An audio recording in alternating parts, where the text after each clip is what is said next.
सपने सोया मानवा, खोल जो देखे नैन। जीव परा बहुलूट में, ना कछु लेन न देन। आदमी सोया है, पूरी नींद नहीं आई है, तो सपना देखता है। उसमें हानि होती है और लाभ होता है। सपने में सत्कार होता है, तिरस्कार होता है, मारा जाता है, पूजा जाता है। लेकिन जब जग गया तो न उससे लेना न देना, कुछ मतलब नहीं। अगर सपने में नवा के पारा के बीच में एक बड़ा भवन हमें मिला है और उसमें करोड़ों रुपए हैं और बहुत चीज़ें हैं, वो सब सपने में हमें मिल गया है, नींद खुल गई, तो हम ये साधु से नहीं कहेंगे कि भाई चलो उस भवन को देखना है और उसमें जो रुपए पैसे चीज़ें उसको संभालना है, क्योंकि नींद खुलते ही वो समझ में आता है व्यर्थ है, तो कुछ है ही नहीं।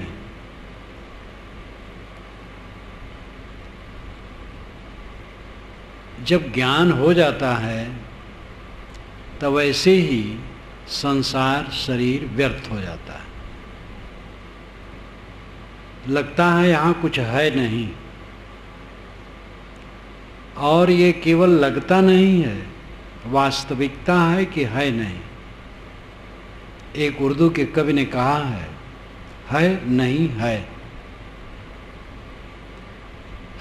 लेकिन नहीं है। कबीर साहब की साखी बहुत प्रसिद्ध है कहो तो है नहीं, नहीं कहा ना जाए, हाँ नाही के बीच में साहेब रहा समाए। लखनऊ में शहादतगंज में वहाँ का प्रसिद्ध आश्रम मंदिर है, जिसमें सभागार है, खुला आंगन है, कई कार्यक्रम हमारे उसमें होते रहे। सन 60 के बाद वहाँ पर एक जिज्ञास जी थे जो बौद्ध विचार के थे, वो पंडित थे, अच्छे, बहुत सम्यक विद्वान और विचारवान थे। उन्होंने समय मांगा था तो कबीर साहब पर वो बोले थे। इस साखी पर उन्होंने बहुत बढ़िया बोला था। बहुत सुलझे हुए आदमी थे, वृद्ध थे उस समय। उनका नाम तो सुना था, पुस्तकें भी पढ़ा था, लेकिन वहाँ वो आए, 2 दिन आए। है कहूँ तो है नहीं, नहीं कहा ना जाए, हाँ नाही के बीच में साहेब रहा समाए। उर्दू के कवि का मैंने उदाहरण दिया, है नहीं है। अनुभव सबका वही है। देवी देवता, कर्मकांड, दार्शनिक विचार, ये सबके कुछ अलग अलग होते हैं, लेकिन जो तथ्यपरक अनुभव है वो एक होता है, उसमें कोई फर्क नहीं होता है। जब एक दिन छूटने का समय आता है, अगर आदमी अभी जागृत में है और ये लगता है कि अब मैं मर रहा हूँ, अब सब छूट जाएगा, तब उसका अनुभव विचित्र होता है। और जब छूट जाता है तब शून्य हो जाता है, सब भूल जाता है। ज्ञान की अवस्था का अर्थ है अंतदशा को सब समय देखना, सब छूट जाता है, कुछ रहता नहीं, किसी के साथ कुछ रहा नहीं है, रह नहीं रहा है, रहेगा नहीं, न रहा है, न रहता है, न रहेगा। इस स्थिति को देखना एक ज्ञान का मतलब है।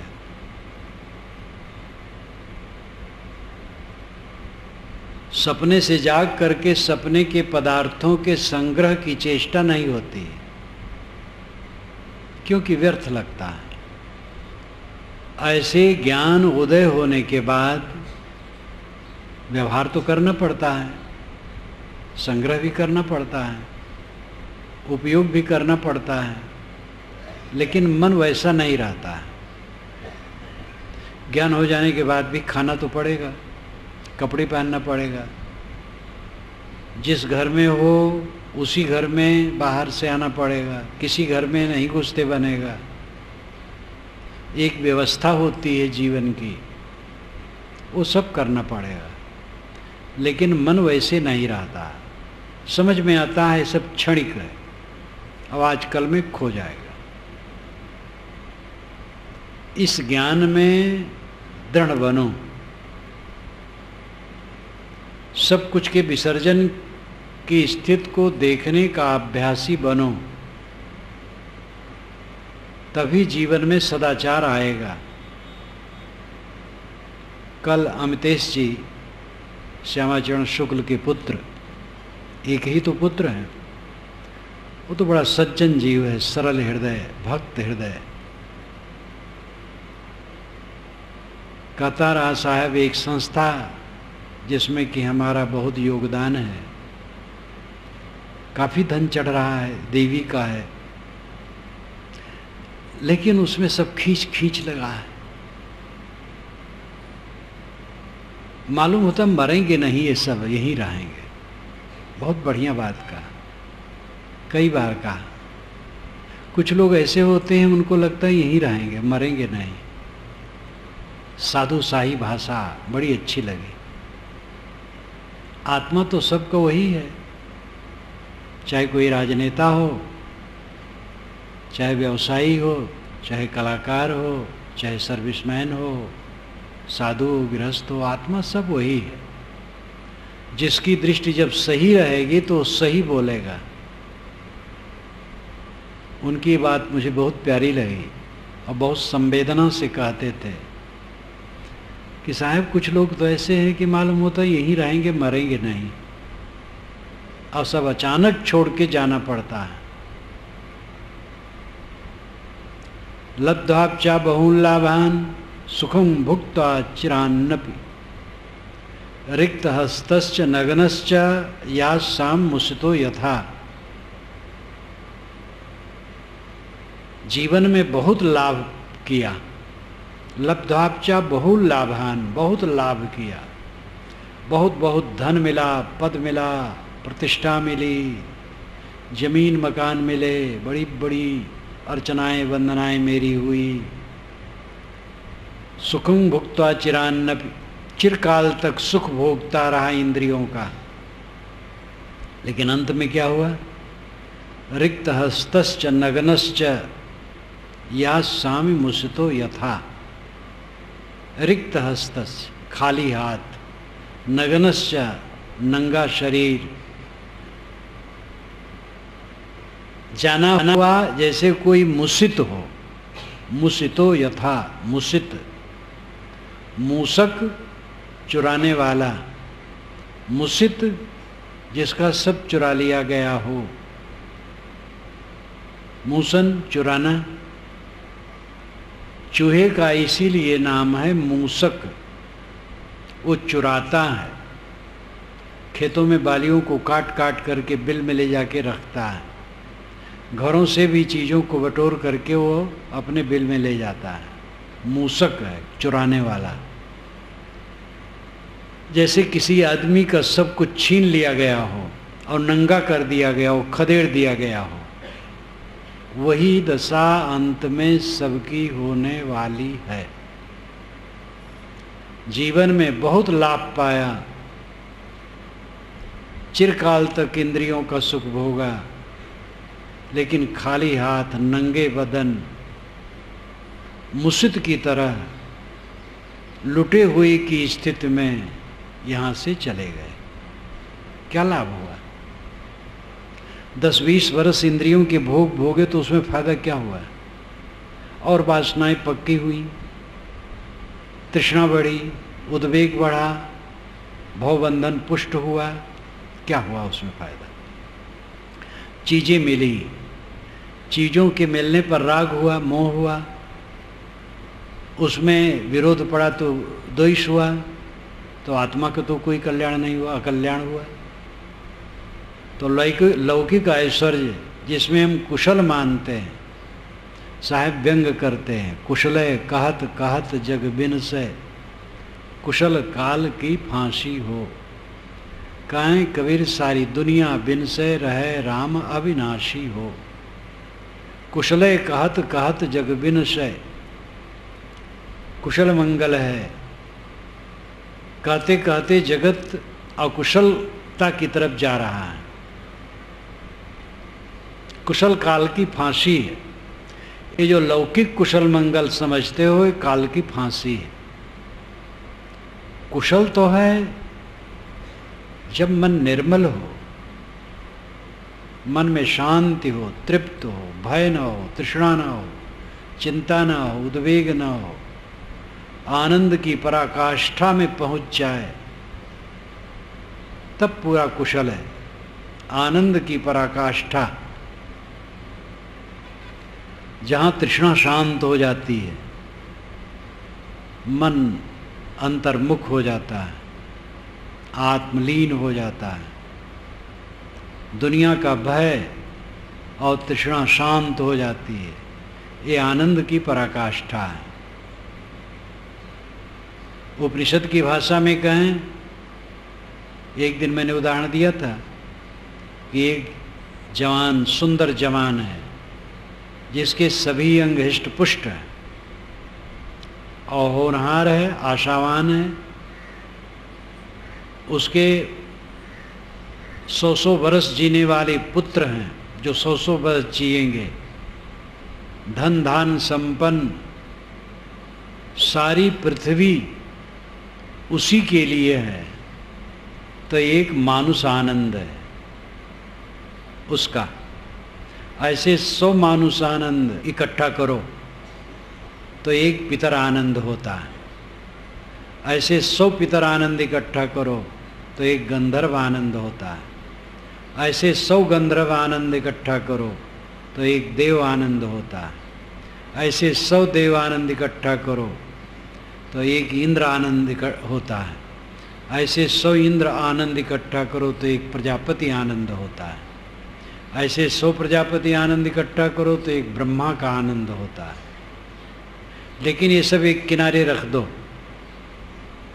जिसको आत्मबोध है और जिसकी कामनाएं शांत हैं, इसके समान ये सब कोई नहीं। आनंद की पराकाष्ठा यह है, आत्मबोध होना और इच्छाओं का शांत होना। ये असली आनंद है, ये घटने वाला नहीं। जब तक शरीर है तब तक भी कितना परिवर्तन कुछ हो जाए, ये आनंद जाता नहीं। अब अगर लौकिक वस्तुएं बढ़ जाएं तो ये आनंद बढ़ता नहीं है। तामे घटे बढ़े रतियो नहीं, इसमें घटता बढ़ता नहीं है। कृतार्थ आत्मा को जीवन रहते रहते आगे आगे धन जन पद प्रतिष्ठा सम्मान पूज्यता अधिक बढ़ जाए तो उसका आनंद बढ़ता नहीं, और उनमें से घट जाए तो उसका आनंद घटता नहीं, क्योंकि उसका आनंद अंतरतम है। वो वस्तुओं से आनंदित नहीं होता है, प्रतिष्ठा से आनंद नहीं होता है, रुपये से आनंद नहीं होता है, आनंदित नहीं होता है। वो लौकिक वस्तुओं से आनंदित नहीं होता है, वो अंतरात्मा के संतोष से आनंदित है। इसलिए उसका आनंद एकरस और स्थिर है। बाहरी चीज़ों से जो आनंद होगा वो क्षणिक होगा और बिखर जाएगा। आनंद की पराकाष्ठा, आनंद की पूर्ण अवस्था, ये आत्मबोध और निष्काम की दशा है। जो तू चाहे मुझको छाड़ सकल की आश, मुझे ऐसा होए रहो सब सुख तेरे पास। तत्वा जीवा, ये दो शिष्यों कि यहाँ बहुत दिन रहकर गुजरात में जब साहब चले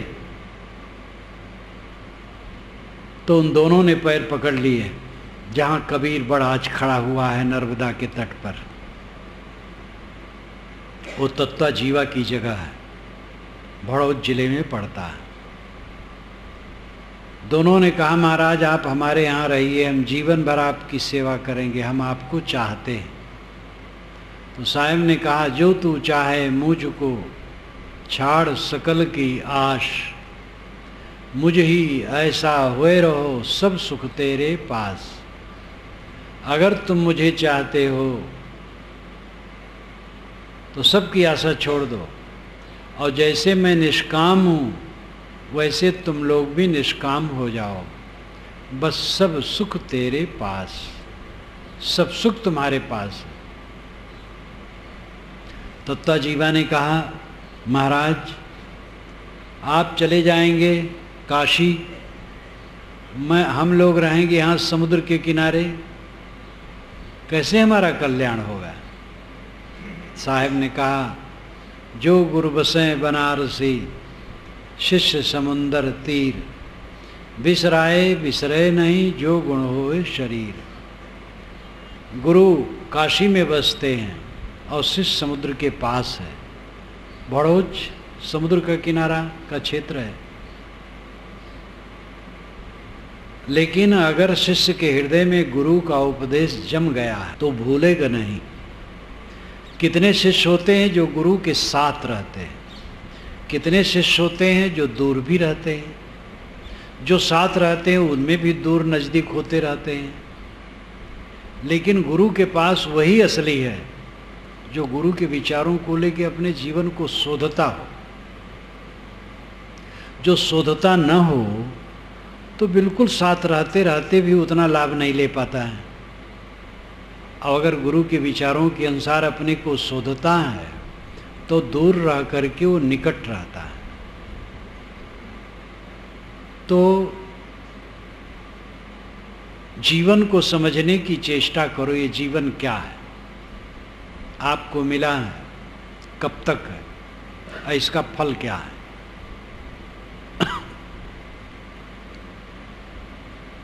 इतना उत्तम जीवन, और इसको किसमें लोग बिताते हैं। बच्चे पैदा हुए, खेलते खाते हैं, फिर पढ़ते लिखते हैं, पढ़ लिख लिए, फिर कहीं सर्विस या व्यवसाय धंधा खेती बाड़ी जीवन उपार्जन का काम करते हैं। उसके पश्चात विवाह, फिर बाल बच्चे, उनका प्रबंध, लिखाओ पढ़ाओ, रीझो खींचो, लड़ो झगड़ो, विवाह शादी उनका करो अगर जीवित हो तो, कलह कल्पना सहो, और रिश्ते खींचते उलझते मर जाओ। यही जीवन है। इससे जीवन तो पशुओं का अच्छा है। पशुओं में प्रायः गर्भाधान के लिए नर्मदा का संयोग होता है, विलास के लिए नहीं। कितने जानवर हैं केवल गर्भाधान के लिए संयोग करते हैं, बाकी समय नहीं। वे क्रोध के वशीभूत वैसे नहीं होते हैं, जहाँ देखते हैं कि हमारे ऊपर हमला हो रहा है वहाँ क्रोध करते हैं। लोभ उनमें होता ही नहीं है, खा लिए बस हो गया। भय उनको कोई डंडा दिखाए तो भय होता है, न भूत का डर, न प्रेत का डर, न टुनही का डर, न ग्रह लगन मुहूर्त का डर, किसी प्रकार का डर नहीं। धन दौलत छूट जाएगा, बाल बच्चे छूट जाए, कुछ डर नहीं। बाल बच्चे है ही नहीं। बैल के कहाँ बाल बच्चे। गाय जानती है अपने बच्चे को, लेकिन दूध जब छूट जाता है तो गाय भी मुक्त हो जाती है। फिर गाय सोचती भी नहीं होगी हमारा बच्चा कहीं है, एकदम स्वतंत्र। और मनुष्य बच्चे के बच्चे हो गए तब भी छुटकारा नहीं लेना चाहता। पहले अपने बच्चे के लिए चिंतित था, बच्चे के बच्चे के लिए चिंतित है। अगर जीता रहा है तो बच्चे के बच्चे के बच्चे के बच्चे के लिए चिंतित रहेगा। अपनी चिंता नहीं करेगा। ऐसा उलझा हुआ इंसान है। सबसे ज़्यादा खराब दशा मनुष्य की। मनुष्य का मन जैसा नरक बना रहता है, जानवर का मन नरक नहीं बना रहता है, सरल सहज। क्यों ऐसा बना रहता है? क्योंकि मनुष्य का मन ज़्यादा मननशील है, ज़्यादा विकसित है। मनुष्य के मन पर प्रकृति का प्रतिबंध नहीं है। प्रतिबंध न होने की वजह से आज़ाद है। इसलिए इसी में विवेक हो सकता है और इसी में मोक्ष कार्य संपादित हो सकता है। जानवरों में नहीं हो सकता है। लेकिन मोक्ष कार्य नहीं संपादित करता है, बंधन कार्य संपादित करता है। जो इसको योग्यता मिली है, यह अपनी योग्यता को विपरीत दिशा में लगाता है, अनुकूल दिशा में नहीं लगाता है, इसलिए दुख पाता है। गृहस्थ लोग दीक्षा ले लिए, भक्ति मार्ग में आ गए, कितने गृहस्थ ठंडे हो जाते हैं। बस समझ लिए अब पूरा हो गया। अध्ययन, मनन, चिंतन, ध्यान पर ध्यान कम देते हैं। कितने घर छोड़ने वाले हैं, जब घर छोड़ते हैं तो उनकी विरह भावना, लगन तेज रहती है, श्रद्धा, उत्साह, सब कुछ। कुछ दिन के बाद सामान्य हो जाते हैं, श्रद्धा भी कम, उत्साह भी कम, साधना भी कम। मोटे दोष नहीं है, चोरी करते नहीं है, व्यभिचार नहीं है, हत्या नहीं है, झूठ बोलना नहीं है, कोई लंदफंद नहीं है, मदिरा मांस नहीं है, नशा नहीं है, मानवीय सद्गुण है उनमें। इतने में वो संतोष कर लेते हैं। अब उत्साह घट गया। वैसी विरह भावना, वैसी निष्ठा, जैसे घर छोड़े थे तब गुरुजनों में, संतों में जैसी निष्ठा थी, वैसी निष्ठा अब नहीं, वैसा मनन चिंतन नहीं, वैसी लगन नहीं। इस कारण से उनके चित्त में फिर से विकार उदय होने लगते हैं। मोटे दोस्त नहीं रहते, मन में विकार उदय होने लगते हैं। विकार चलते हैं मन में, वैराग प्रखर नहीं रह जाता है, स्वरूप स्थित नहीं हो पाती है, और ऐसे ही जीवन बीत जाता है। जैसी लागे ओर की, वैसे निभै छोर, कौड़ी कौड़ी जोरी के पूजी लक्ष्य करोर। सदगुरु कहते हैं कि जैसे शुरू में लगे वैसे अंत तक लगा रहा है। ऐसे कुछ लोग होते हैं, निर्बीज नहीं है। गृहस्थों में भी देखा जाता है एक रस श्रद्धा। कितने भक्तों की श्रद्धा एक रस जीवन भर पक्की होती जाती है। ऐसे कितने विरक्त साधु ब्रह्मचारी की भी दशा देखी जाती है कि वे पक्के, दृढ़ निश्चयी, उनकी लगन, निष्ठा, उत्साह, साधना किसी में कसर नहीं। जिनका ऐसा है उनका हित होता है, नहीं तो ठंडे हो जाते, बीच में रुक जाते हैं। बीच में ही मंजिल समझ लिए, मिल गई मंजिल।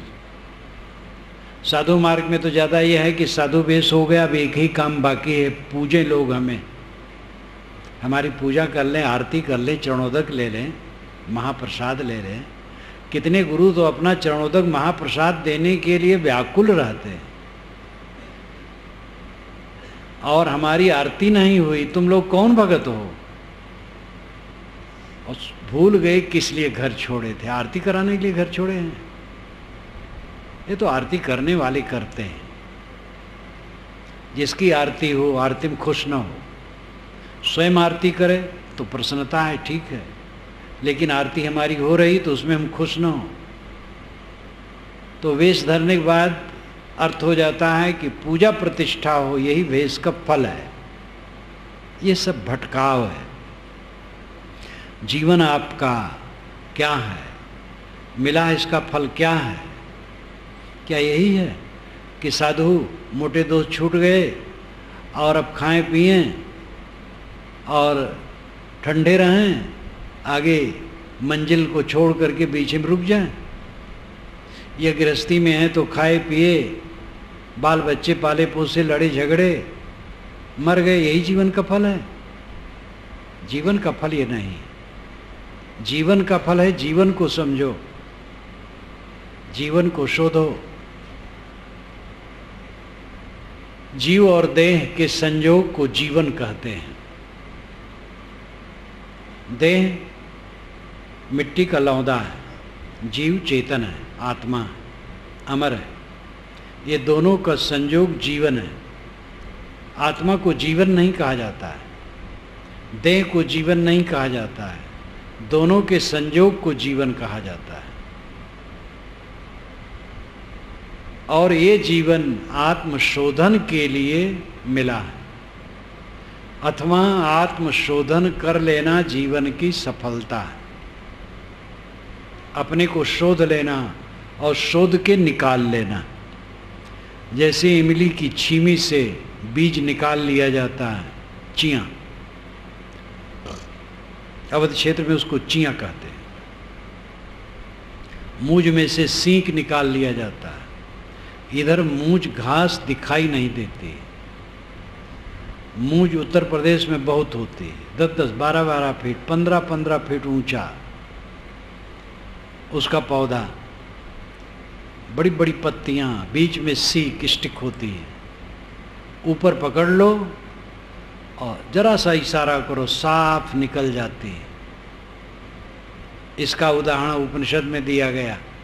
कठ उपनिषद में यमाचार्य ने उपदेश में कहा कि जैसे मूंज में से सींक निकाल लिया जाता है, वैसे अपने को देह में से निकाल लो, विवेक करो। उसके लिए दूसरा उदाहरण मैंने दिया, इमली के छीमी से चियाँ, बीज। ये ज़्यादा अनुभवगम्य है, कम से कम छत्तीसगढ़ के लिए। इमली तो यहाँ होता है, इमली का फल और इमली की छीमी। इमली की छीमी खोलो, अंदर में उसका चियाँ मालूम होता है ढाल करके रखा है, साफ सुथरा। ऐसे अपने आत्मा को निकाल लो देह में से। ये देह धरने का फल है, आत्मा का उद्धार करना। केवल कमाना खाना, बाल बच्चे पालना पोषना, इसी में कृत मानना, धन दौलत मानो मिल गई, पद प्रतिष्ठा मिल गया, तो ये सब मिलकर के क्या हुआ? मानसिक विकार बढ़ा। और उसमें जो गुजर बसर की चीज़ें वो थोड़ी है। आप 3 रोटी खाते हैं और 10,000 रोटियां आपके पास रख दी जाएं, तो आपको क्या सफलता हो गई? 3 रोटी खाएंगे, बाकी तो नहीं खा सकते हैं, तो उसमें आप सफल क्या हो गए? थोड़े में आपका गुजर होता है, आप लौकिक दृष्टि से बहुत सफल हो गए, खूब पैसा आपको मिल रहा है, बड़ा पद मिल रहा है, तो उसमें आप सफल क्या हुए? एक धोखा है जीवन में। इतना मिल गया, इतना मिल गया, इतना मिल गया। 100 एकड़ जमीन है तो क्या होगा? जमीन में पड़ी है, रुपया है, रुपये की जगह में पड़ा है। सब चीज़ें जहाँ रहती हैं, आत्मा के पास क्या पहुँचता है? सब देखो सुनो, हाथ में कुछ लगने वाला नहीं। नज़र से देख लो, इसमें वृद्ध भी बैठे हैं, अपनी जवानी से कितना कमाए हैं, क्या रखा है? आया और गया। इसलिए जो उपलब्धि मानी जाती है, लौकिक उपलब्धि को उपलब्धि मानी जाती है, ये जीवन का धोखा है। सब क्षणिक, सब क्षणिक, सब क्षणिक, कितनों मिले कुछ रहेगा नहीं। कल मैंने कल्पना की, श्यामाचरण शुक्ल का पुत्र आया मिलने, उनकी पत्नी भी आई, वृद्धा है बेचारी। रविशंकर शुक्ल ने ही श्यामाचरण शुक्ल की शादी की होगी, तब ये बरवधू दूल्हा दुल्हन रहे होंगे, एक राजकुमार की तरह, राजरानी की तरह। रविशंकर शुक्ल बहुत योग्य थे, छत्तीसगढ़ के लिए उनकी देन अद्भुत है। श्यामाचरण शुक्ल भी मुख्यमंत्री हुए, वो भी यहाँ के राजा हुए, मध्य प्रदेश के पूरे। उनकी पत्नी राजरानी रहीं। पद हट गया, खाली रहे, वे स्वयं हट गए। अब उनकी पत्नी विधवा वृद्ध, गाड़ी से उठ करके वो जा नहीं सकी हमारे पास तक, ऊपर चढ़ नहीं सकते थे। लोग कहे तो मैं आया, मैंने रोका, लेकिन फिर भी वह गाड़ी से उतरी। लोग हाथ पकड़े, सहारा किए, मुझे कष्ट हुआ कि मत उठाओ, लेकिन वो नहीं चाही बैठे बैठे मिलना। कांपते हुए उतरी, रोती रही, सिर झुकाए रखी। मैंने कहा दुखी मत हो, सारे संसार का वियोग है।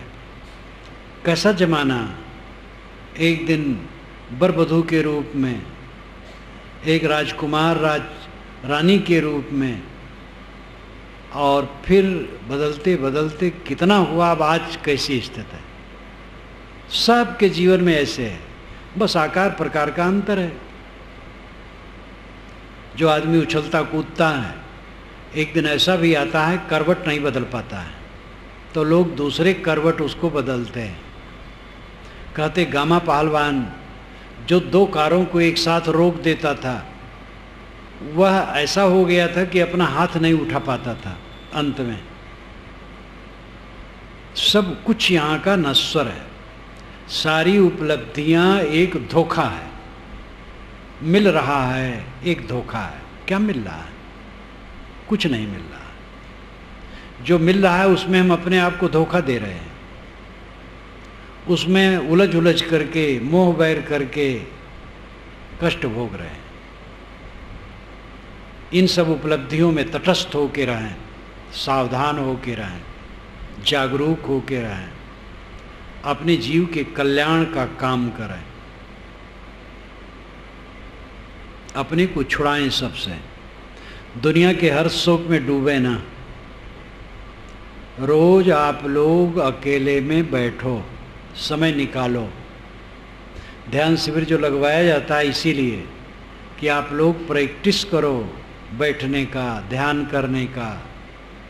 घर में भी जाओ तो वहाँ भी ध्यान करो, अध्ययन करो, चिंतन करो, मनन करो। सुबह से शाम तक खटपट में न बिताओ। ये टीबी ने बहुत नुकसान किया है। जब से टीबी आया है कितने लोगों की साधना ठंडी हो गई। जो शाम को बैठते थे अध्ययन मनन में, टीबी के सामने बैठे हैं। टीबी का उपयोग बहुत कम करो। समय निकालो रोज अकेले में बैठने के लिए।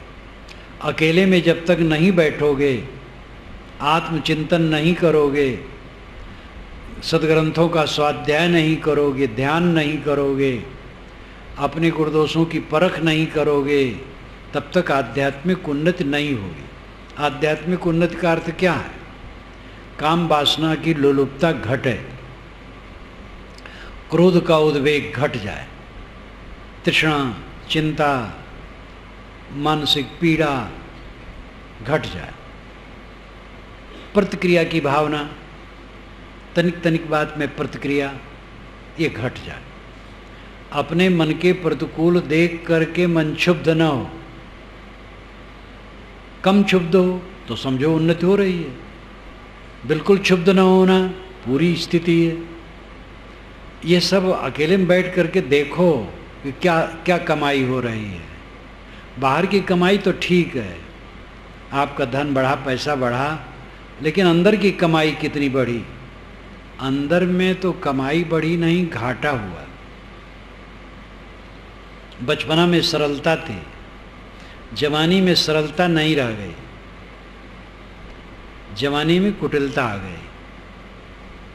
बचपना में ज्ञान नहीं था, जवानी में तो ज्ञान हो गया, समझ हो गई, लेकिन सरलता खत्म हो गई। जवानी में ज्ञान तो हुआ लेकिन अनुभव नहीं रहा। हर जवान यही सोचता है कि सुख आने वाला है, वो हरदम सोचता है अब सुख आ रहा है, इतना सुख आएगा, इतना सुख आएगा। जवानी में चारों तरफ सुख की बहिया लगती आ रही है। जब वो बुजुर्ग हो जाता है, कम से कम 50 तक पहुंच जाता है, तो लगता है तो धोखा रहा, सुख उख सब धोखा रहा। तब तक कई ठोकरें उसके सामने आ जाती हैं। जिसको अपना माना है उससे उसको धोखा मिलता है, प्रिय से कष्ट होता है। तब तक काफ़ी कुछ ठोकरें लग जाती हैं। जितनी उम्र खिसकती अनुभव बढ़ता है, लेकिन अनुभव में वैराग बढ़ना चाहिए तो वैराग नहीं बढ़ता है, उद्वेग बढ़ता है, खींच बढ़ती है। जवानी में अनुभव नहीं था, लगता था चारों तरफ से सुख आ रहा है। बुजुर्ग हो गए, अब तक देख लिए दुनिया को कि दुनिया खट्टी है, चारों तरफ से ठोकर है, तो वैराग बढ़ना चाहिए। तो वैराग नहीं बढ़ता, खींच बढ़ती है, द्वेष बढ़ता है। लड़के से, पत्नी से, बहू से, भाई से, मित्रों से, समधी से और किसी से जिनका जिनका संपर्क है उन सब से खींच बढ़ती है, उद्वेग बढ़ता है। तो अनुभव भी ये काम नहीं किया। जहाँ हम अपना माने थे वहाँ से तकलीफ हुई तो वैराग बढ़ना चाहिए कि मोह न करें, छोड़ करके कहीं चले जाएं, इससे कुछ होने वाला नहीं है। कितने लोग भी आते हैं, साहब मन कहता घर छोड़ दो, मैं राय देता हूँ घर न छोड़ो, घर में रहो। घर छोड़ोगे तो वहाँ से छोड़ करके फिर भागोगे। कितने लोग घर छोड़ते हैं तो घर वालों को बताते थोड़े हैं, चुपचाप निकलते हैं। और जब साधु साथ छोड़ते हैं तो वहाँ भी चुपचाप अपना बोरिया बिस्तर बांध करके सटक देते हैं। घर में हुआ खटपट, चल बाबा के मठ पर, और मठ पर बताया काम तो बंदे रमता राम। ये कहावत, घर न छोड़ो अपने को बदलो। घर छोड़ने की जिसकी स्थिति आ जाएगी उसको पूछना नहीं रहेगा। एक नवयुवक मेरे पास आया था, वकालत पास था, जवान, चड्ढा, मस्त शरीर, 28 वर्ष का युवक। संयोग से उसको मैंने अपनी सेवा में भी ली, लेकिन जब उसकी स्थिति को मैंने देखा तो मैंने कहा बेटा तुम्हें घर जाना चाहिए। तो रोने लगे, पैर पकड़ ले, रोते रोते मेरा पैर भिगा दे। मैंने कहा तुम नहीं जाओगे तब ऐसे जाओगे तो द्वेष करोगे, इसलिए मैं कहता हूँ चले जाओ, ठीक होगा। तुम्हें वैराग पक्का नहीं। तो उसको बड़ी ग्लानि हो। अंत में एक दिन उसको मैंने मजबूर किया कि तुम्हें जाना है। तो आया, घर आ गया। कुछ दिन के बाद उसने पत्र लिखा कि साहब अब मेरा जब समझ लीजिएगा कि कब घर छोड़ने की स्थिति है तब मुझे पत्र देके बुला लीजिए। तब मैंने उसको उत्तर लिखा और उत्तर में एक उदाहरण लिखा कि तुम तो ऐसे लिखे हो जैसे एक स्त्री गर्भवती थी। एक रात को जब सभी स्त्रियां भोजन की तो स्त्रियों में बैठ करके उसने कहा कि लगता है आज मेरा प्रसव हो जाएगा।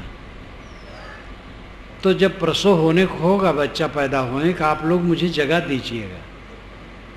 तो सब महिलाएं हंसी, कहीं बेवकूफ़ तू ही जगाएगी जब तेरे को पीड़ा होगी तो तू ही जगाएगी हम लोगों को। तो मैंने कहा कि भैया जब तुम्हें वैराग लगेगा मैं पत्र दूंगा, तुम खुद आओगे। तो वैराग वैसा हो, बढ़िया है, स्वागत है। कहे साहब ने कहा है साधु होना चाहिए, बनना चाहिए नहीं कहा है, बहुत सावधानी से साहब ने कहा है। साधु बनना चाहिए नहीं कहा, साधु होना चाहिए। होना अंदर से है, बनना बाहर से है। देखो हम लोग कपड़ा पहन लिए बन गए हैं, ऐसा नहीं बनना, होना अंदर से। साधु होना चाहिए, पक्का हुई के खेल, पक्की साधना में मजबूत होके। कच्ची सरसों पेर के खरी भई ना तेल, उदाहरण कितना सुंदर है। कच्ची सरसों पेरी गई, वो खली भी नहीं, तेल भी नहीं, बेकार। तो जिनको वैराग हो ऐसा, वो कहना वाना नहीं पड़ेगा। बाकी लोग कहीं भागे भोगे ना, घर में रहें, लेकिन अपना काम करें। जो बीत गया बीत गया। बीती हुई बात लौटती नहीं है, उसका पश्चाताप नहीं होना चाहिए। कितने लोग कहते साहब पहले जग गया होता, क्या कहूँ। अरे भाई अब रोना मत रो। यहीं से एक लड़का गया मेरे साथ, बहुत पुरानी घटना है। मैं जा रहा था इलाहाबाद, वहाँ कार्यक्रम करके लौटना था, कबीर जयंती करके 1 सप्ताह में लौट आना था। तो वो कहा साहब मैं भी चलूँगा और मैं विरक्त हो जाऊँगा। मैंने कहा देखो विरक्त ऐसे नहीं हुआ जाता है, धीरे धीरे बनता है। नहीं साहब अब विरक्त हो जाऊँगा। हम कहे चलो घूम आओ। गया, कार्य 2 दिन बीता तो ऐसे कहा साहब मन कहता लौट जाऊँ। मैंने कहा भाई कार्यक्रम में आए हो तो कम से कम सप्ताह के बाद मैं भी चलूँगा, तुम भी चलना। अब मुझसे नहीं कहा, फिर दूसरे से कहा, और इतना मन उसका खड़बड़ाया, 2 दिन के बाद ही उसका खड़बड़ाने लगा। कहा था कि मैं विरक्त हो जाऊँगा, और कहाँ वो 1 सप्ताह भी नहीं रुक पा रहा। 3 वर्ष के पूर्व मिलता रहता है, 3 वर्ष के पूर्व एक जगह मिलने आया। अब तो बाल बच्चे वाला, कें पें वाला। मैंने कहा कहो बेटा। कहे साहब क्या मूर्खता मैंने की। उसी समय आपके पास रह गया होता, अब दुनिया का ठोकर खा रहा हूँ। मैंने कहा आप दुनिया में रह करके अपने को जगाओ। तो बीती हुई बात की चिंता न करो, वर्तमान में देखो, वर्तमान में सुधारो। जो घर छोड़ दिए हैं वह, और जो घर में हैं वह, दोनों को काम वही करना। घर का बदलना कोई बड़ी बात नहीं, मन का बदलना बड़ी बात है। मन को बदलो। हम लोगों का मठ छूटेगा, आप लोगों का घर छूटेगा, आप लोगों के बाल बच्चे छूटेंगे आपसे, हम लोगों के शिष्य प्रशिष्य प्रचार प्रसार छूटेगा, सबका सब कुछ छूटना। इसलिए सबको जो जहाँ हैं अपने को वहीं रह करके छुड़ावें। और त्रुटि सबसे बड़ी क्या है, आप लोग समय नहीं निकालते। रोज नियमित समय। कई भक्तों से पूछता हूँ पुस्तकें पढ़ते हो? हाँ साहब आपकी पुस्तकें हैं। अब झूठ बोलने में भी डर लगता है, ये नहीं कहते हाँ साहब पढ़ता हूँ। है तो सच है, लेकिन पढ़ते तो नहीं। पुस्तक खरीद लिए हैं, धरे हैं, डर लगता कैसे कहूँ पढ़ता हूँ। हाँ साहब आपकी पुस्तकें हैं। अरे भाई मैं है नहीं पूछता हूँ, पढ़ते हो कि नहीं? तो रोज पढ़ो, अधिक से अधिक पढ़ो। समय कैसे नहीं मिलता है, समय खूब मिलेगा।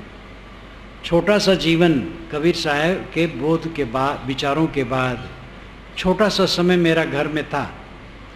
18 वर्ष की उम्र में कबीर साहब का बोध मुझे हुआ, और 20 पूरा होने के बाद 1-1.5 महीना बीता है और निकला हूँ।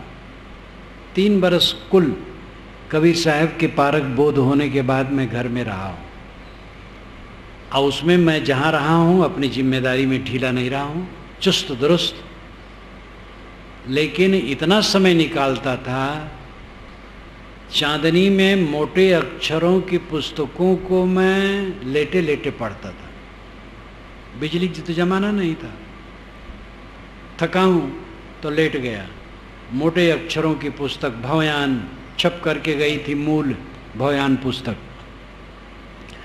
तो रात में चांदनी में उसको पढ़ता रहता था, पढ़ते पढ़ते सो जाता था। दिन में काम धाम करता था, लेकिन समय निकालता था, खूब समय निकालता था। पहले दिन में मैं गीता पढ़ता था और रात में रामचरितमानस की कथा कहता था, और लोग सुनते थे।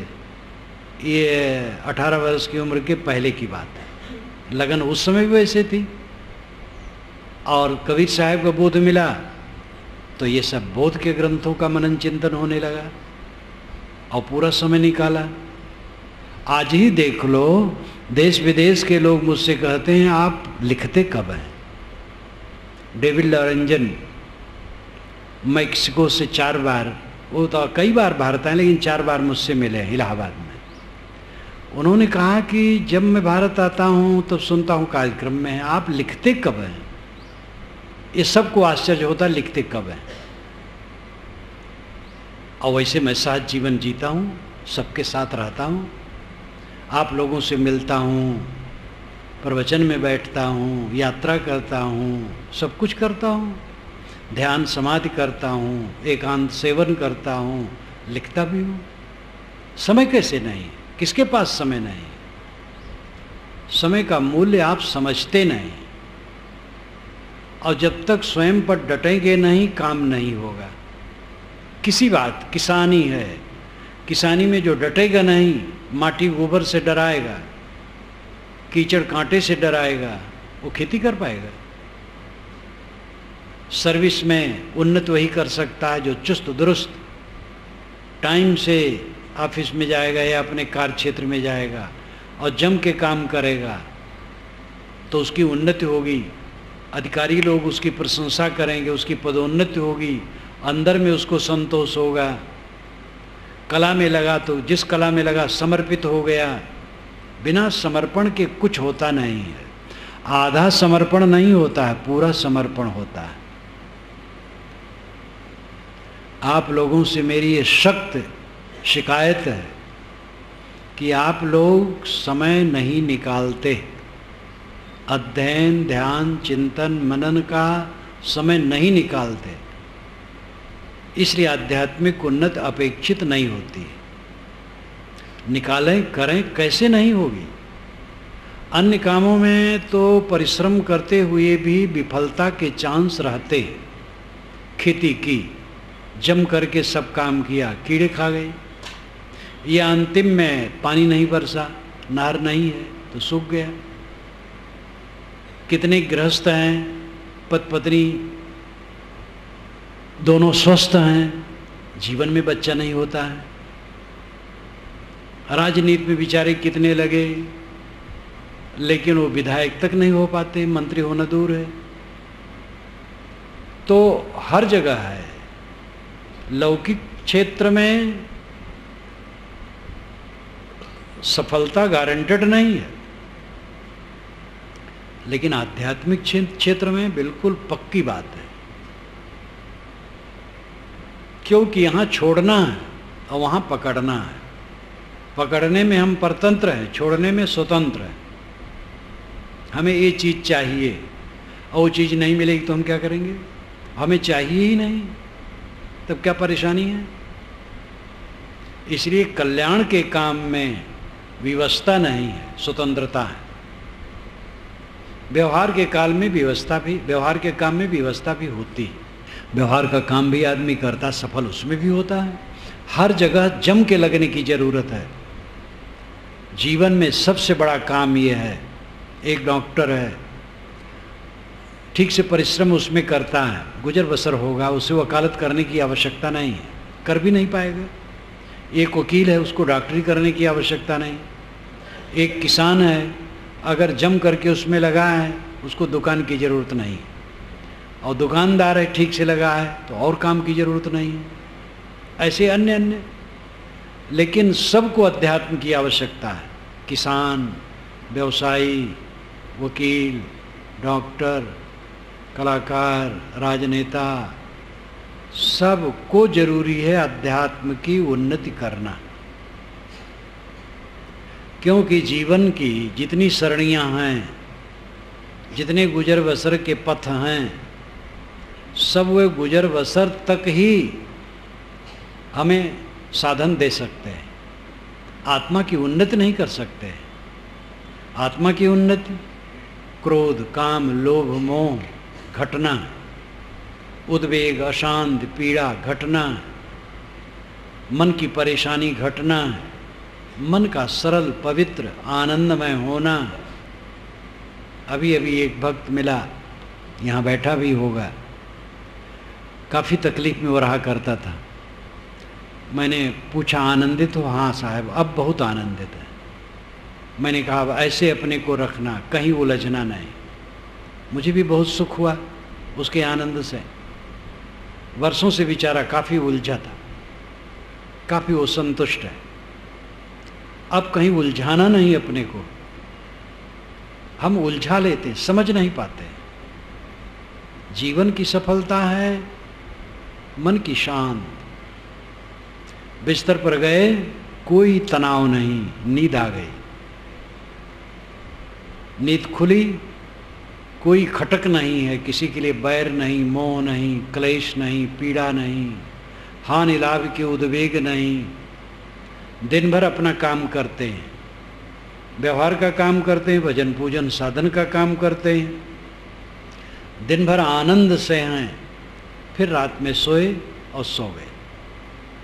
सुख से सोना, सुख से जागना, सुख से जीना, सुख से मरना, ये जीवन की सफलता है। सुख से जीना और सुख से मरना भी। शापनहावर ने लिखा है, विदेश के विद्वान, उपनिषदों के विषय में लिखा है। उपनिषदें हमें जीवन जीने की सीख देती हैं और मरने की भी कला बताती है।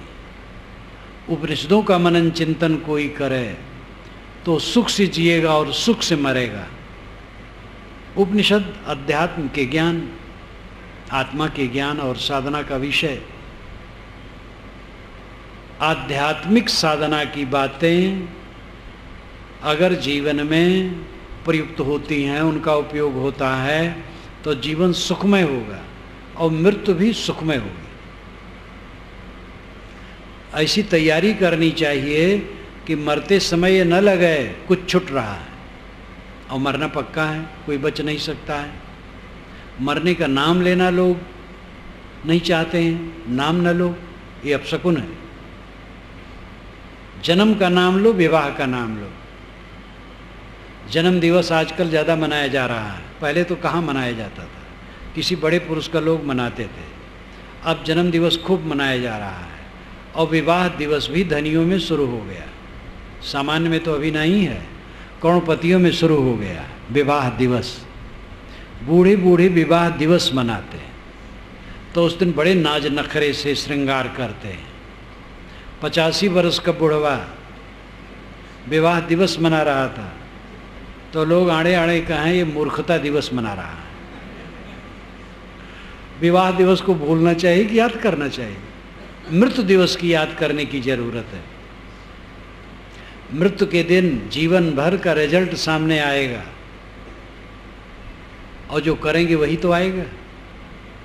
इसलिए कहीं बहको मत, साधु अपनी साधना में रहें, चंचल न हो, बहके मत, भक्तों को खुश करने के चक्कर में न पड़े रहें।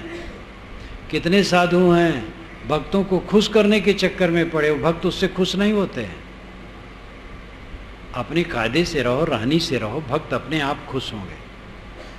उनके यहाँ लिबिर लिबिर दौड़ दौड़ करके जा करके वो खुश होंगे। तुम अपने आप ताप में रहो तो सब खुश होंगे। तो साधु अपनी साधना में रहें, गृहस्थ अपनी भक्ति साधना के अनुसार साधना में रहें, दोनों अपने को संभालें। ये जीवन आत्मा और देह का संबंध काल है, और ये आजकल में बिल्कुल लुप्त हो जाने वाला है। देह बिखर करके मिट्टी में मिल जाएगी, और आत्मा अकेला यहाँ से चला जाएगा। जिसने अपने आत्मा को समझ लिया और आत्मा में विश्राम पा लिया, उसको न आना है न जाना है। वो आत्म तृप्त है, आत्म कृतार्थ है। जो ऐसा नहीं समझ पाया उसको आना जाना है। लेकिन अगर पुण्य का फल है तो अच्छा फल होगा, फिर वो कभी काम करेगा। सबको उत्तम मध्यम कनिष्ठ अपने अपने दर्जे से सबको चाहिए आध्यात्मिक दिशा में प्रगति करें। भक्ति बीज पलटे नहीं, जो जुग जाए अनंत, ऊंच नीच घर अवतरे, होए संत का संत। जो अभी अपना काम नहीं पूरा कर सका, फिर आगे वो पूरा करेगा। मृत्यु कोई सत्ता का विनाश नहीं है, केवल अवस्था का परिवर्तन है। चलते चलते आदमी कहीं सो गया, जगा तो फिर अपनी मंजिल की तरफ चला। ऐसे साधना करते करते शरीर छूट गया, मंजिल नहीं मिली, तो फिर अगले जन्म में वो मंजिल के लिए चलेगा। इसलिए कोई हारे मत, साधना में लगे रहें। जो उग्र जिज्ञासु हैं, मुमुक्षु हैं, वो इसी जीवन में काम कर लें। कोई भी इसी जीवन में काम कर सकता है। सारी तृष्णा छूट गई, सारा मोह छूट गया, आत्म विश्राम मिल गया, आत्म संतोष मिल गया, आत्म तृप्ति मिल गई, तो मरने में क्या भय, क्या छूटेगा? जब शरीर कूड़ा कचड़ा है, कौन सी वस्तु मेरी है? सबका आधार शरीर है और यही कूड़ा कचड़ा है। कौन सी वस्तु मेरी है जो छूट रही है? मेरा अपना आत्मा है, वो छूटने वाला नहीं है, और जो छूटने वाला है वो मेरा नहीं। इस तथ्य को समझें और अपने जीवन को आध्यात्मिक दिशा में प्रगतिशील करें। इसके लिए सब लोग रोज समय निकालें, स्वाध्याय, चिंतन और ध्यान, ये तीनों के लिए। सदग्रंथों का पढ़ना, आजकल जो कैसेट सीडी इत्यादि है बहुत हितकर हैं। एक भक्त तो कहते थे कि महाराज मैं, उस समय कैसेट का जमाना था, सीडी के नहीं, बस कैसेट लगा देता हूँ और बंद कर देता हूँ। नींद जब सुबह खुलती है तुरंत बटन दबा देता हूँ और प्रवचन शुरू हो जाता है। मैं शौच जाता हूँ, मंजन करता हूँ, व्यायाम करता हूँ, स्नान करता हूँ, 1 घंटा लगता है, उसमें सब प्रवचन सुनता रहता हूँ और फिर उसके पश्चात उसको बंद कर देता हूँ। तब ध्यान में बैठता हूँ और ध्यान कुछ समय करता हूँ, फिर उसके पश्चात कुछ समय ग्रंथ पढ़ता हूँ, तब जलपान करके ऑफिस जाता हूँ। कितनी बढ़िया बात है। और उनकी लगन है, कोई भी लगन करे तो ऐसा हो जाएगा। तो प्रवचन सुनने का भी माध्यम विज्ञान ने दे दिया है, वो सुनो, ग्रंथ पढ़ो, चिंतन करो, कितना सुधार हुआ है, कितना कसर है, ध्यान करो। रोज करोगे तो इसका फल निश्चित ही अमोघ होगा। इस प्रकार अपने कल्याण मार्ग में सब अग्रसर हो।